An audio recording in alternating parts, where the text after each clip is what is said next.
नमस्कार, आप देख रहे हैं नई आवाज न्यूज चैनल। मैं हूं आपके साथ अंशु शर्मा। खबरों का रुख करते हैं।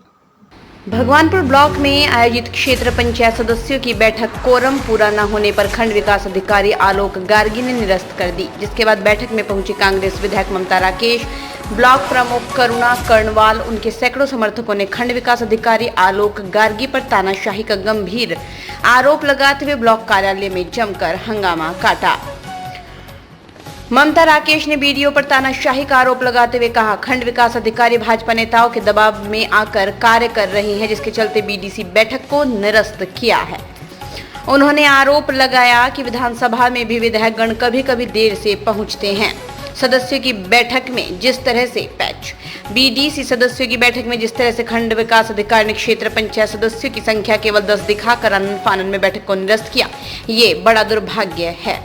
आज की बैठक में अधिकारियों के साथ जनप्रतिनिधि भी पहुंचे थे, जिसमें कई विकास कार्यों के प्रस्ताव पास होने थे, लेकिन क्षेत्र पंचायत सदस्यों के निरस्त होने से विकास को भी झटका लगा है। दर्जा प्राप्त राज्य मंत्री देशराज कर्णवाल ने कहा, ममता राकेश बौखलाहट में है, उनकी राजनीतिक जमीन खिसक रही है।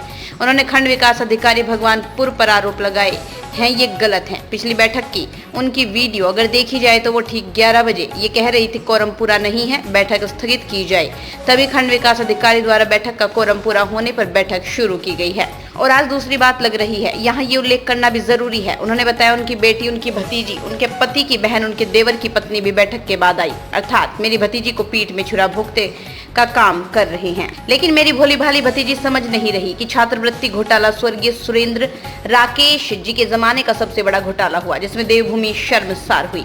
अनेकों अधिकारी जेल भेजे गए, स्कूल के संस्थापक जेल गए, जिसका दंश आज भी छात्रवृत्ति के संबंध में बच्चे झेल रहे हैं। आज जो अथाह संपत्ति उनके पास है, ये सब उसी समय की है, और ये अरबों खरबों की संपत्ति नामी बेनामी उनके और उनके परिवार वालों के नाम है। मेरा नाम प्रमोद सिंह, कनिष्ठ उप प्रमुख भगवानपुर। तो आज का जो एजेंडा था वो 11 बजे का एजेंडा था। सबके पास पहुंचा, प्रधानों के और बीडीसी सदस्यों के। 54 का नाम प्रधान है और 40 क्षेत्र पंचायत सदस्य हैं। सभी 11 बजे के आसपास ब्लॉक सभागार में पहुंच गए थे, सब अपने साइन कर रहे थे।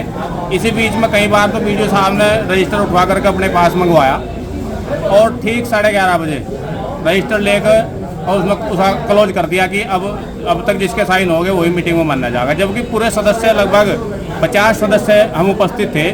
मैं आपके माध्यम से ही पूछना चाहता हूँ कि 94 आदमी कितनी देर में साइन कर देंगे, कितनी देर में अपना नाम पता लिख देंगे रजिस्टर में? उन्हें कम से कम 94 मिनट तो चाहिएंगे ही, इन्होंने 30 मिनट में ये तो। देखिए, क्षेत्र पंचायत भगवानपुर की बीडीसी की बैठक कोरम पूरा न होने के कारण स्थगित हुई है, वो दोबारा फिर होगी।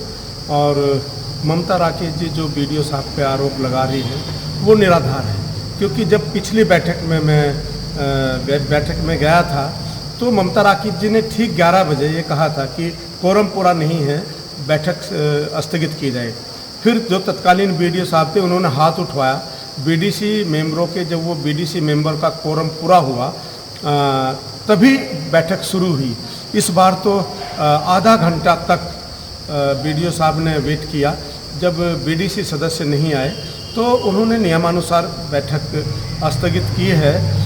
यानी कि पहले वो क्या बोलती थी ममता जी, उनकी वो रिकॉर्डिंग है, आपके पास भी होगी, और आज वो क्या बोल रही हैं वो भी आपके पास, आपने उनका बयान लिया होगा।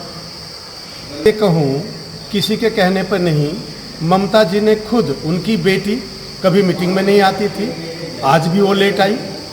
उनकी ननंद वो लेट आई, उनके भतीजी वो लेट आई।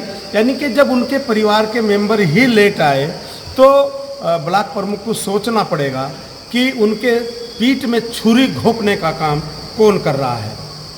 क्योंकि प्रमुख जी को भी पता है कि हमेशा हंगामा करती थी ममता राकेश जी की 11 बजे कोरम पूरा होना चाहिए था। पहले 11 बजे कोरम पूरा हुआ, बैठक शुरू हुई, लेकिन आज बहुत, क्योंकि हमारी जो पार्टी है, हमारी सरकार जीरो टॉलरेंस के, सबका साथ सबका विकास, सबके प्रयास से आगे बढ़ रही है, इसलिए आधा घंटा तक बीडीओ साहब ने वेट किया और तब जा करके वो स्थगित की है। छात्रवृत्ति घोटाला, लगभग 500 करोड़ का घोटाला, जब सुरेंद्र राकेश जी स्वर्गीय मिनिस्टर थे, समाज कल्याण मंत्री थे और बसपा और कांग्रेस की सरकार थी यहाँ पर मिली जुली, तो वो दंश आज भी बच्चे झेल रहे हैं। इतना बड़ा घोटाला किया। आज जो इनके पास अथाह संपत्ति है कहाँ से आई? कलेसर हैं, बसें हैं और अनुबंधित बसें हैं, मतलब अरबों खरबों रुपए की संपत्ति कहाँ से आई? ये भी एक विषय है। जो बड़ा घोटाला हुआ था समाज कल्याण मंत्री रहते हुए सुरेंद्र राकेश जी के ज़माने में, उसमें उनके पारिवारिक लोग भी आज भी, अगर हम देहरादून से दिल्ली तक जाएंगे तो ज़्यादातर संपत्ति जो मेन जगह है इन्हीं के नाम पर और इन्हीं के परिवारों के नाम पर है। बहुत बड़ा आवाज़ ये परिवार है और सभी पार्टियों को धोखा देने का, व्यक्ति को धोखा देने का काम करता है।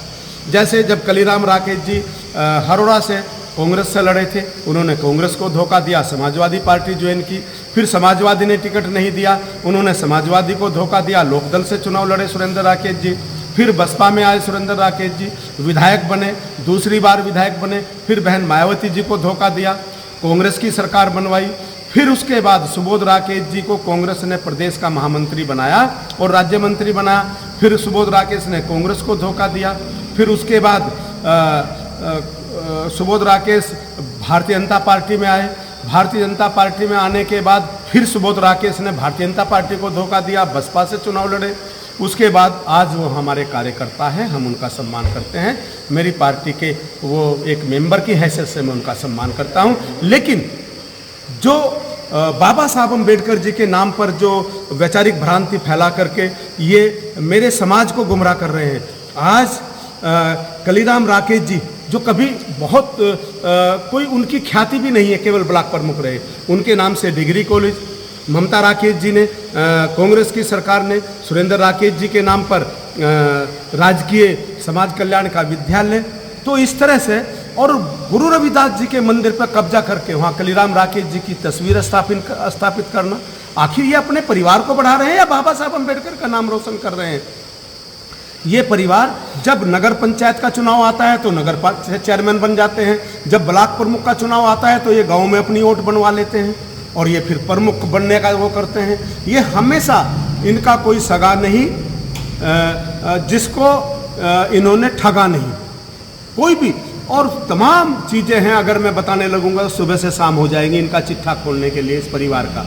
अब मेरा अनुसूचित जाति समाज समझ गया है, मुझे जिम्मेदारी दी है देश के, प्रदेश के जो यशस्वी मुख्यमंत्री हैं और देश के यशस्वी प्रधानमंत्री जी हैं, जो जीरो टॉलरेंस चल रहा है, हम उसमें आगे बढ़ करके हम उसमें काम कर रहे हैं। और आज पूरे देश में हो रहा है कि बाबा तेरा मिशन अधूरा, मोदी धामी कर रहे पूरा। तो ये थी फिलहाल की छोटी बड़ी खबरें। बाकी की तमाम खबरों से जुड़े रहने के लिए देखते रहिए नई आवाज न्यूज चैनल। नमस्कार।